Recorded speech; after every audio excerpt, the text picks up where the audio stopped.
Welcome back to the podcast, guys. Today we're joined by Ryan Dent, who's currently an academy coach for Woking. Could you tell us a little bit about yourself? My name's Ryan Dent. I work at Woking Football Club in the academy. My job's split into two roles. My first role is assistant academy coach. I know you had Scott Harrison on here a couple of weeks ago. I work underneath him in the sense of I'm his assistant, and that's in games, in recruitment, in training. We work together really closely. And the second part of my job is I oversee the under 9 to 16s age group. So we have a younger academy at Woking Football Club, which is all school years. My job's to look after them and make sure that we're developing players that are coming through to the academy at the age of, or when they finish in year 11, that they're ready to come into the academy. George, do you want to get us started? Thank you for coming on today. Hopefully this could be a good one. Okay, so we'll start off with your childhood. Was it very football based?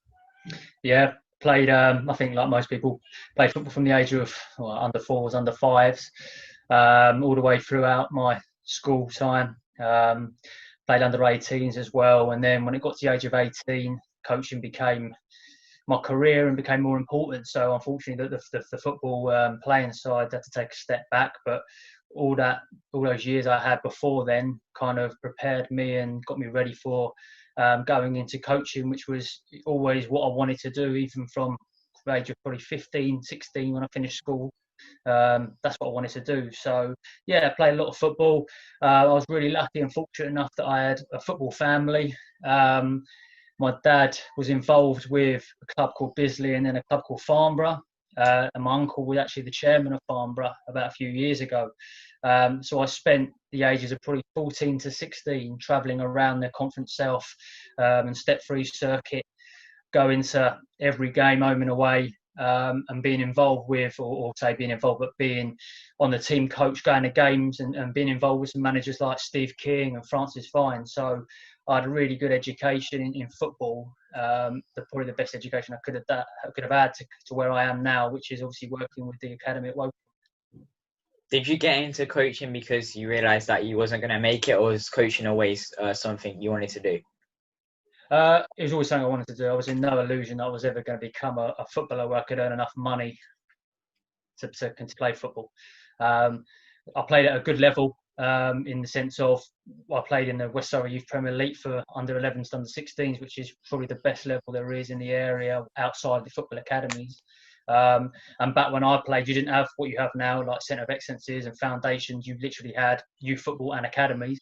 So I played at probably the best level in Surrey.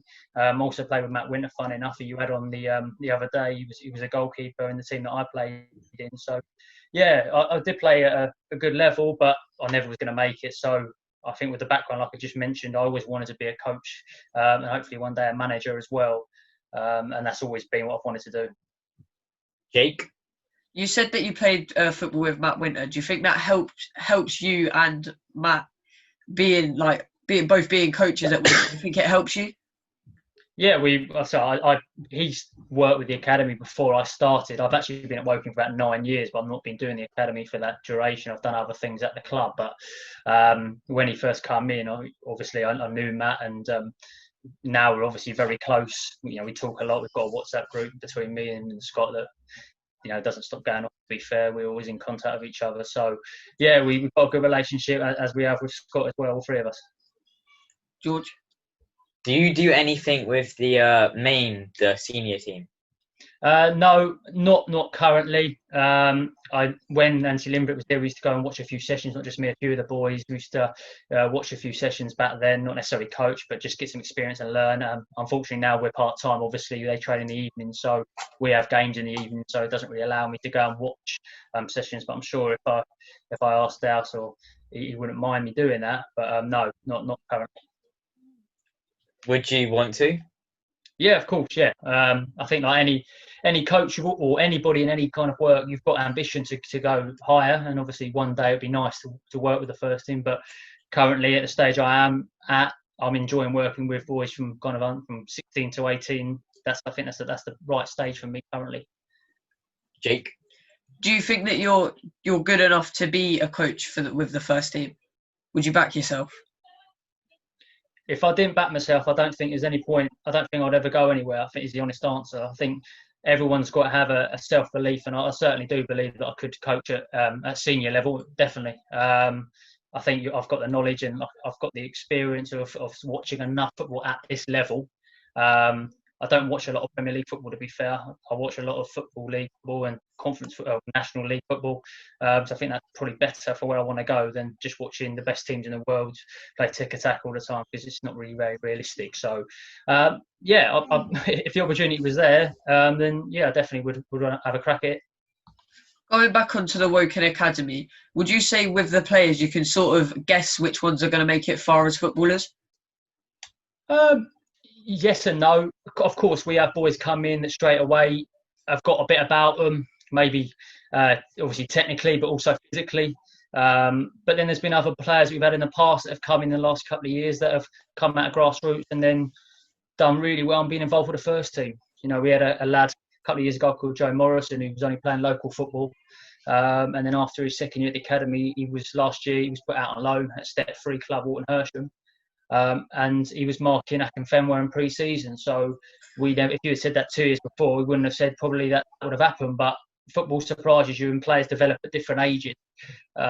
So yeah, sometimes not. You know, for example, with the lad in the first team at the moment, of course, we knew that he was going to do really well when he first come in because of his background and how well he was doing in training. But there will be other players that I'm sure hopefully will get another chance next year that will have come out of a different route.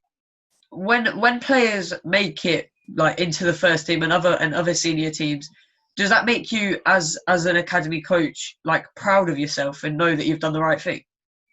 Yeah, that is the best feeling you can get as a coach. You know, we all love winning trophies, but when you see the players that you've coached or helped coach and work with feature in the first team, whether it's Woking or higher or lower, you know, that is the best possible feeling you can get as a coach, because it means you've done your job. George? Going back to what you said earlier about watching football, you didn't watch much Premier League, but do you think watching, obviously, Woking are in the National League, do you think watching them play, maybe seeing what they're doing could maybe affect your coaching? Yeah, of course, because I think a lot of young coaches or a lot of coaches have an idea that football should all be played like City do or Barcelona do, but you've got to be realistic and you've got to watch the Championship down to probably National League South, even down. Football's a completely different way of playing. A lot more goals are scored from crosses, whereas in the Premier League, a lot more goals are scored from inside the 6-yard box, from balls inside and outside the box. So, yeah, of course, I think that it's much more important to watch that level of football, because I think you learn a lot more. I think that the fine margin between the players playing in the Premier League is so small, even at the clubs that are at the bottom of the table and top of the table, whereas in the lower levels you can see what difference in quality players have and why they're maybe better than other players. Do you think as a coach it's important to keep fit? Well, yeah, try to. Of course, we don't do as much in terms of joining in. But obviously, if you can't have a go at a player for not being fit if you're looking massively overweight yourself or not fit yourself. So we do our best. I'm not an athlete by any means, but of course, you try and you got to keep yourself fit, especially for doing demos and stuff. Jake, what would you say the benefits are of being a coach rather than a player or a manager? I think obviously with coaching, you're teaching people, so you get a reward back because you're helping develop players, no matter if they're under 9s or under 18s. You're seeing a progression in a player, which gives you a reason to get up and do it the next day. Obviously, with a player, you get the enjoyment. You probably get the benefits of it being about you a little bit more, whereas a coach is you're on the background a little bit. But of course, I think eventually, hopefully, I'll get to that manager stage, so I'll be able to have a go at that as well. George? Do you think you would want to stay at Woking if the manager job came along, or would you want to move on? If a manager job came in, maybe more up north, would you take it? Or yeah, you've got to be open. In this job, you've got to be open to travel. I've been at Woking 9 years, and I'm reasonably local. Well, I lived in Woking for the majority of my life until I moved slightly further away a couple of years ago. But yeah, I think you've got to be open because you can't expect a job to be on your doorstep because they're very hard to come by. So if you've got to travel, you've got to move away, then you have to do that. Jake? Keep going, George. All right, yeah. So we'll move on to your friendship. Have you got have you got like a good friendship with Scott and Matt? Yeah, we all get on very well. Probably speak to Scott more than I speak to my missus, to be fair. Probably about 7 or 8 phone calls a day. Most of them are not absolute nonsense and nothing to do with football. But yeah, we do get on quite well. And Matt as well. So I play with him. Obviously, Matt works with the first team as well, so I don't see as much of him. But he also works with the youth team, so I see him on the kind of training nights with the kids. So yeah, we all get on really well, which I think is vitally important because we can be honest with each other. You know, we don't always agree with things, especially me and Scott. But ultimately, he's the manager, but he does also listen as well to opinions. So I think it's important that if we didn't have a relationship like that, then it probably wouldn't work as well. So you think it's really important? What about with players? Is it important to have a good friendship with them? I don't think friendship's the word. I think I use the word respect, but ultimately you've got to have a level of communication and relationship with a player where they respect you. You can have a laugh and a joke at the right time, but also when it's time to work, they listen and they take on board the information that you're giving them. Because if you haven't got that relationship, then players won't work for you and won't play for you. And especially when you get to senior level, you need players that are going to do it for each other as well as the manager. So it's vitally important you have the right relationship, of course. Is it hard to get a good relationship with maybe even new players coming in? Yeah, well, it depends. I think you've got to be willing to show them first and foremost that you're going to work with them, that they shouldn't be afraid of making mistakes. Obviously, with new players coming in, you have to introduce yourself. You probably have to show from the start what the quality and the tempo that you have got, and the tempo of the sessions that you want to see, and then hopefully they'll look at it and see the other players and the way they react, and they'll go, oh, I want to be part of that. So I think you set the right standards, and hopefully they'll then want to be part of it. Go on, Jake. You sometimes get new players come in that think that they're better than Woking Football Club and that they can make it into a big league without even putting any effort in. Do we get players like that? Yeah. Sometimes, yeah. If I'm honest, we do have players come in that I think look at Woking as the best thing they can possibly get at that current time. Maybe they've come out of an EFL club, but I think it's a reality shock for them because I always say I don't think there's a massive difference between players that we've got in our academy and players that are in EFL Cat 2 and Cat 1 academies and Cat 3s. You know, we played Brighton last year. They were a year younger than us, but we played them. We drew 2-2. They're a Premier League club. So sometimes, you know, players have that reality shock that their level's harder than they thought. And it's only the real players that have that ambition and desire to prove themselves at this level will be the ones that go into the first team or if not further. George? Do you think it's your job to get players in or get players to move up to the first team? Or is that more Well, we do it together. I mean, I say I work with the under-16s downwards. So for the last year, I've been working with them, making sure we've recruited properly so that at the end of the under-16 season, we've got a group of players ready to come straight into the academy. We don't really want to have to go and recruit too much because we want local players. And if we can get the best local players in our youth teams, then hopefully that should be the next step into the academy without us recruiting. Of course, we still recruit players, and if players come along that are being released out of clubs, you know, again in the Football League, you can't sometimes turn these players down, but they've got to fit us as well. You know, again, like you mentioned earlier, if they come in and think they're too good for us, then it probably won't be worth it even starting. But yeah, we have good local players. We have players come out of academies as well. But recruitment is so important at this level as well. Do you think it's better to get local talent, maybe even fans of the club, or is it better to get people from like exit trials? Of course, ultimately you're looking for the best players you possibly can to go in the first team. Ideally, there'll be local players, and we've seen that in the past where we've had good local players go into the first team. You know, for example, we had Sam Mason, who was a goalkeeper a couple of years ago, and he played for Mayfield Athletic, which is not even a mile from the football club. So, you know, it's and especially the fans, they love local players and they love or especially like players that have been in our academy and have come through the system. I think it means more to the fans and then a player that we just pick off, who's on loan from a bigger club or we've signed. So yeah, I think ideally local players. Do you think it's good that local players, like, they have better friendships with maybe the first team than people coming in from teams from the Premier League? I think they want to play for Woking Football Club more than maybe a player that's come from ever further afield, but possibly because I think a lot of people who live in Woking and play for local clubs support Woking Football Club. We're such a well-supported club. I know a lot of people will support, the Premier League club, but they also support Woking. So for them, if they can, walk out of Kingfield one day in front of 1,500, 2,000 people, that will probably mean as much to them if they're a City fan and playing for City. So. I don't know, there's no City fan here. Go on, George. Jake, go on. George. Okay. We'll move on to maybe even diets, or what do you set like food things to do with other players? We have a strength and conditioning coach who's fantastic, to be fair to him. And he looks after all the players in that sense. We only had a conference call with all the players last week, and he was talking about. Sorry. He's laughing. I don't know what. George, what are you laughing at, mate?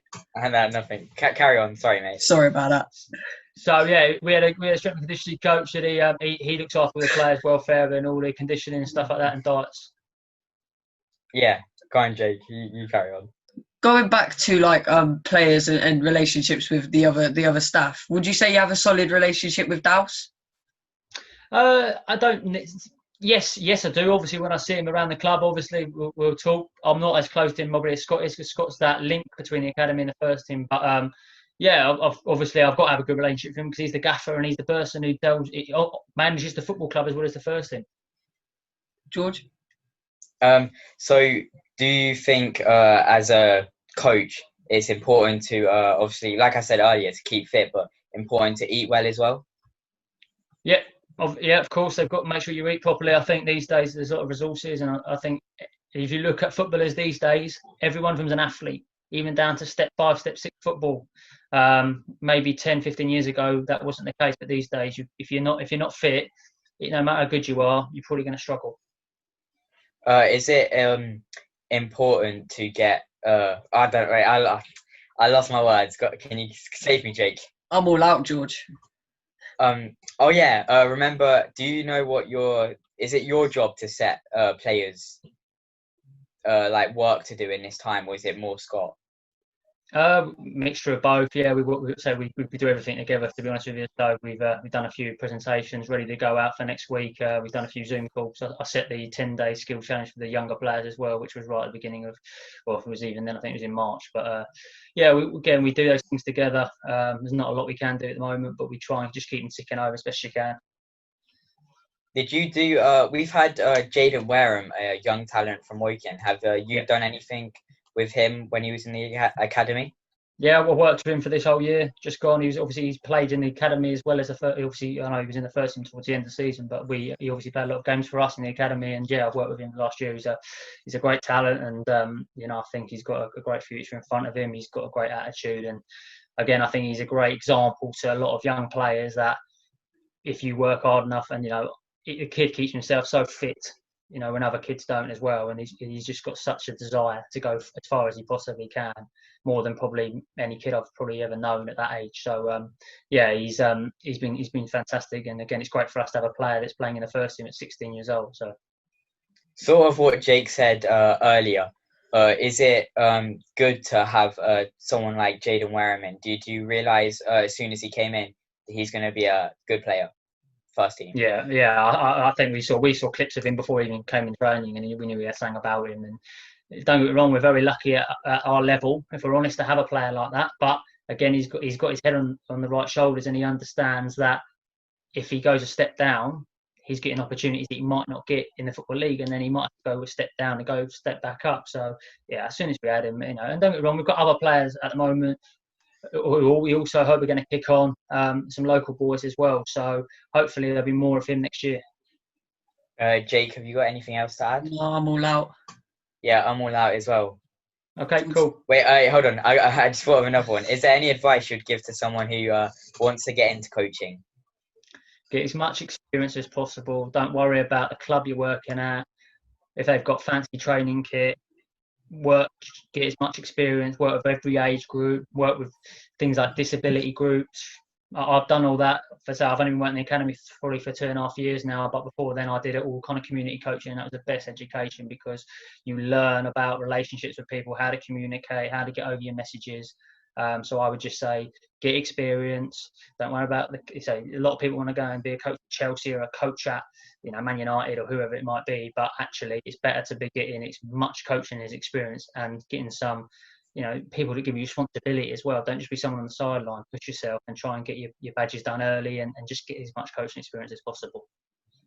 As you're a younger coach as well for like under nines, do you think that's not important, but do you think that's better for you to get that experience, maybe even from the little ones to help you do the to help you? To be fair, I oversee them. I don't really coach the under nines. I'm more there just to make sure that our coaches are continuing and developing players, following our syllabuses and everything. But I've worked with under nines, and we always say under nines are as important as the under 18s because that's where it starts, and that's where you start finding the best players. So we've got some really, really good players coming through as well. Again, local players. So hopefully in 7-8 years' time, they'll be the ones that are Jaden Wareham.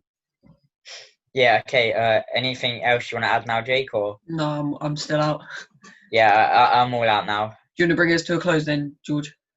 Yeah. So thank you for coming on today. It's been amazing. Go on, Jake. I'm not really good at ending it all. Yeah. Thanks for coming on today. It's been nice speaking with you and learning about your coaching and everything. Stay safe and keep up what you're doing with the Woking Academy.